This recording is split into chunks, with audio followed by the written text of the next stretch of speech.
malam pemirsa, di tengah KTT ASEAN di Jakarta pada awal bulan September tahun ini, Presiden Joko Widodo menerima kunjungan Direktur Bank Dunia dan IMF. Kepada IMF, Indonesia tidak tertarik mendapatkan pinjaman, sementara kepada Bank Dunia, Indonesia dipastikan akan menambah utang. Padahal utang Indonesia tahun 2023 tahun ini mencapai rekor tertinggi sepanjang sejarah. Per bulan Juni 2023 utang pemerintah mencapai 7.805 triliun rupiah. Dan tahun 2023 ini total utang dan bunga yang jatuh tempo mencapai lebih dari 1.000 triliun rupiah. Sayangnya pinjaman luar negeri Indonesia itu bukan utang produktif, tidak memberikan dampak ekonomi secara langsung kepada rakyat. Pemerintah selalu mengatakan utang untuk menutup defisit anggaran. Faktanya anggaran dalam APBN tersedot untuk pengeluaran rutin kegiatan pemerintah dan tentu saja untuk membiayai proyek mercusuar pemerintah. Apakah rakyat mendapatkan manfaat dari utang? Rekor utang untuk siapa? Sebelum kita menjawab pertanyaan ini, mari kita lihat dulu beberapa data soal utang Indonesia. Pemirsa, kita melihat inilah posisi utang Indonesia pada akhir Juni 2023, kita melihat ada di angka 7.805 triliun. Kalau kita lihat di pemerintahan Susilo Bambang Yudhoyono yang di tahun 2014 ada di 2.608 triliun, dan sebelum-sebelumnya presiden-presiden sebelumnya ada di bawah itu. Ini data yang kami dapat dari Kementerian Keuangan Republik Indonesia. Kita lihat pada era Presiden Joko Widodo yang akan tahun depan mengakhiri 2 periode pemerintahannya, ada tambahan utang 5.125 triliun. Kita lihat pada akhir 2022 total utang menjadi 7.733 triliun. Kalau kita lihat di 2015 itu ada di kisaran 2.600-an triliun. Kita melihat data berikut. Setahun bayar utang dan bunga sampai 1.000 triliun, ini dikatakan oleh Wakil Presiden Republik Indonesia ke-10 dan ke-12 Yusuf Kala, yang mengatakan bahwa ini adalah angka terbesar dalam sejarah Indonesia sejak merdeka tahun 1945. Kita lihat bahwa cicilan utang dan bunga tahun 2023 untuk tahun ini, untuk utang jatuh tempo yang hanya surat berharga negara atau SBN ada di 570 triliun rupiah. Sementara bunga utang yang jatuh tempo juga di tahun ini ada 441 triliun. Sehingga yang akan dibayarkan di tahun ini adalah 1.011,4 triliun. Kalau kita bandingkan dengan APBN 2023 itu adalah 3.014 triliun. Bagaimana kita melihat utang ini? Kita lihat juga utang baru tahun 2024. Kita melihat dari Kementerian Keuangan bahwa ada 30,22 triliun yang direncanakan untuk diambil sebagai utang baru. Ada sekitar 11 yang akan dipakai untuk dibiayai oleh utang itu. Dan kita lihat salah satunya adalah nomor 6 untuk Jaminan Kesehatan Nasional atau JKN, dan ada beberapa tujuan-tujuan lain.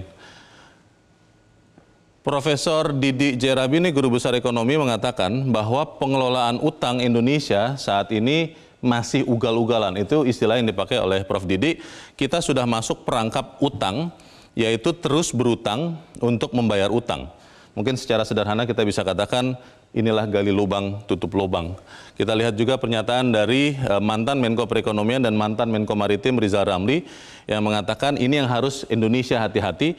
Ada teknik yang disebut lending to own. Jadi ada negara-negara yang meminjamkan uang kepada Indonesia dengan harapan kemudian bisa menguasai negara atau proyek yang dimaksud.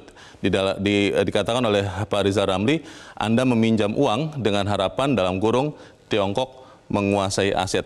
Pertanyaannya adalah apakah kemudian rakyat mendapatkan manfaat dari utang? Pemirsa, inilah Economic Challenges malam ini. Awas terjengkang karena utang.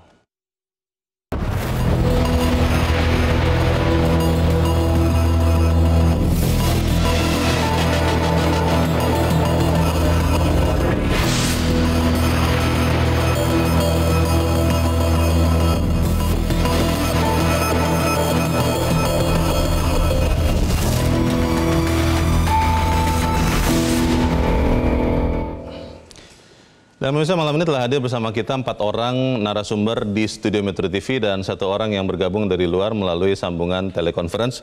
Yang pertama di sebelah kanan saya adalah anggota Komisi 11, Komisi Keuangan dan Perbankan DPR RI dari fraksi Golkar, Misbakun. Mas Misbakun, selamat malam. Selamat malam, Bang Leo. Selamat malam. hadir sebagai anggota dewan atau sebagai juga mewakili pemerintah ini? Karena kan ada koalisi yang katanya sudah mulai bergabung, ini begitu? Saya sebagai anggota DPR. Sebagai? Anggota DPR. Sebagai anggota dewan, baik. Di sebelah anggota DPR pendukung pemerintah. Oke. Di sebelah Mas Misbakun adalah anggota, maksud saya adalah Direktur Eksekutif Segara Institute, Peter Abdullah. Pak Peter, selamat malam. Selamat malam, Bang Leo. Hadir sebagai ekonom Segara Institute. Ekonom Segara Institute. Di masa-masa ini memang orang-orang harus berhati-hati memastikan posisinya di mana begitu ya. Dan juga telah hadir bersama kita di Studio Metro TV pengamat ekonomi yang juga mantan anggota DPR RI, Iksanuddin Nursi. Bang Iksan, selamat malam. Selamat malam, Leo. Sehat-sehat ya Bang ya. Insya Allah. Sudah lama tidak bertemu. Amin. Kalau kita melihat ada Bang Iksan sebagai senior, di sebelahnya adalah juniornya, Direktur Eksekutif Selios, Bima Yudhistira. Bima, selamat malam. Selamat malam. Sehat-sehat ya. Sehat. Dalam posisi yang mana sekarang malam ini? Tetap meneliti. Tetap meneliti. Iya. Oke. Dan kita juga juga ada narasumber yang bergabung lewat sambungan telekonferensi atau Zoom, mantan Menteri Perdagangan dan mantan Kepala Badan Koordinasi Penanaman Modal, Thomas Lembong. Pak Tom, selamat malam. Selamat malam, Pak Leo. Selamat malam, Bapak-Bapak. Baik. Kita akan bertanya dulu, saya akan langsung bertanya dulu ke Bang Iksanuddin Nursi. Kalau kita lihat tadi Bang Iksan, angka utang Indonesia itu 7.000 triliun ya. Kalau kita melihat pemerintah mengatakan itu masih manageable karena masih di bawah 60% dari PDB. Karena itu kan aturan undang-undang ya. Kalau Anda lihat sebetulnya utang yang bertambah sekitar 5.200 triliun itu selama masa pemerintahan Joko Widodo hampir 2 periode ini, itu peruntukannya sebagian besar untuk apa Bang? Apakah memang infrastruktur, jalan tol, jembatan, bandara, listrik, atau seperti apa? Data sejak Joko Widodo berkuasa sampai dengan hari ini, keseimbangan primer selalu negatif. Keseimbangan primer? Artinya utang selalu dipakai untuk menutup utang. Utang baru untuk menutup utang lama. Pendapatan negara, apakah itu pajak atau pendapatan lain-lain, tidak mencukupi untuk membayar pokok dan bunga. Oke. Karena itu dibutuhkan tambahan utang. Negatifnya itu juga nampak dari ketidakmampuan meningkatkan tax ratio. Jadi artinya di satu sisi kita butuh belanja terus meningkat, tapi di sisi lain peningkatan pendapatan juga tidak terlampau bagus. Nah, itu kalau dilihat dari debt to GDP, yang angkanya sekarang 29,29. Masih di bawah ketentuan maksimal undang-undang. Tapi ini nggak fair angkanya. Oh, kenapa Bang? Karena angka PDB-nya kan konten I-nya, konten investasinya, tidak sepenuhnya konten investasi milik dalam. Juga banyak luar. Satu, yang kedua, konten X minus M-nya juga kan tidak sepenuhnya ada di dalam, juga keluar. Ekspor kurang impor itu? Iya. BI menyebut hasil ekspor tidak sepenuhnya masuk. Makanya dibilang devisa hasil ekspor harus masuk ke sini? Harus masuk. Nah, itu menggambarkan bahwa angka PDB, jadi kalau kita bilang debt to PDB 29,29 sampai dengan 30,13%, itu bukan angka pasti, tapi angka semu. Jadi kalau mau dibilang itu sebagai angka aman, nanti dulu. Nah, angka kedua, kita mesti ngelihat debt to export. Nah, debt to export itu juga tidak membaik. Sekarang angkanya 120%. Nah, poinnya adalah defisit anggaran tetap terjadi, keseimbangan primer tetap terjadi, gitu kan. Lalu berikutnya debt to GDP juga, debt to PDB nggak benar, debt to export juga terus naik. Ada tetapinya. Tetapinya cadangan devisa yang dimiliki sekarang 137,7 miliar. Betul. Nah, dalam hitungan cadangan devisa 137,7 miliar, mereka bilang ini kita masih mampu membiayai utang, bayar utang dan ekspor selama 6 bulan. Impor ya? Impor. Buat saya bukan itu. Buat saya adalah sekarang apakah utang yang kita punya, itu bisa dikontrakkan dengan aset apa enggak? Kalau kita punya liabilities, kita punya utang, kontraknya kan aset. Dan asetnya bukan aset dalam negeri dong. Asetnya aset luar negeri. Kenapa mesti begitu? Karena komponen utang kita dalam mata uang US dollar 66,9%. Artinya mestinya kita punya tagihan juga keluarnya besar seperti itu mestinya gitu ngelihat. Mas Misbakun, ini kan kalau dalam pemikiran masyarakat umum adalah 5.200 triliun itu banyak dipakai untuk infrastruktur. Karena sepanjang pemerintahan Joko Widodo, sekian ribu kilometer jalan tol dibangun, sekian bandara, sekian bendungan, sekian infrastruktur dibangun. Itu memang benar begitu? Atau tadi yang dikatakan Bang Iksan, kebanyakan adalah utang baru untuk membayar utang yang lama begitu? Jadi gini, utang itu adalah sebuah keniscayaan ketika kita mengelola negara. Ya. Di era pemerintahan Pak Jokowi ini, harus ada didudukkan permasalahan yang sebenarnya, bahwa ketika utang bertambah, pada saat yang sama aset pemerintah juga bertambah. Asetnya naik ya? Aset naik. Itu ada di dalam neraca itu. Oke. Balance lah. Nah, kemudian yang harus kita jelaskan kepada masyarakat adalah ketika kita strategi utang, jalan pintas menggunakan strategi utang itu harus diparalelkan dengan upaya-upaya pemerintah untuk memperbaiki penerimaan tadi. Bagaimana meningkatkan tax ratio, kemudian meningkatkan penerimaan negara bukan pajak, sehingga kalau kita disiplin meningkatkan tax ratio, maka tadi yang namanya keseimbangan primer itu menjadi mengecil. Bukan karena hitung-hitungan yang kemudian terminologi-terminologi yang kemudian seakan-akan profiling kita itu tidak ada masalah. APBN yang termanage. Termanage dengan apa? Kemudian APBN yang surplus.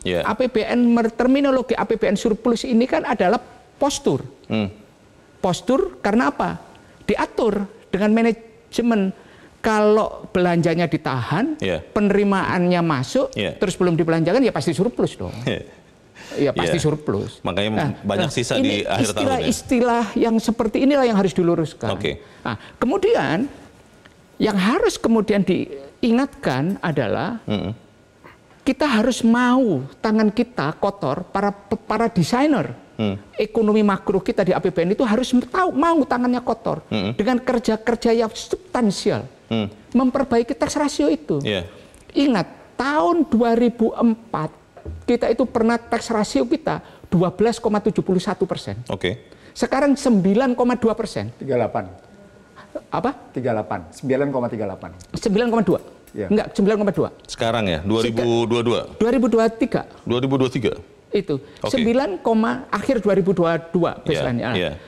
Coba bayangkan kalau kita disiplin menaikkan itu 0,2 saja per tahun, itu 15 tahun yang lalu. Kita akan bertambah 3%. 3% ditambah 12, udah 15. Jadi menurut Anda, gini, saya mau menghitung. Kalau 15% dari PDB kita sekarang 20.000, kita punya 3.000 triliun, Pak. Dari pajak? Dari pajak, penerimaan pajak. Jadi jangan mengatakan, oh penerimaan pajak tercapai penerimaan pajak, tapi tax ratio-nya rendah.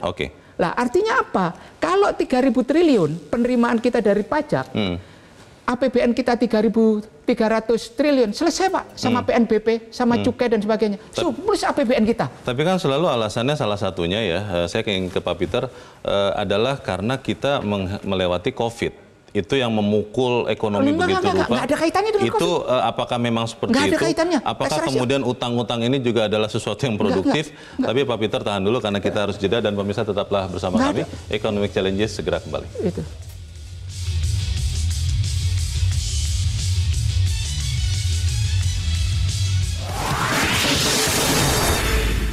Jelajahi cara baru mendapatkan informasi. Download Metro TV Extend sekarang.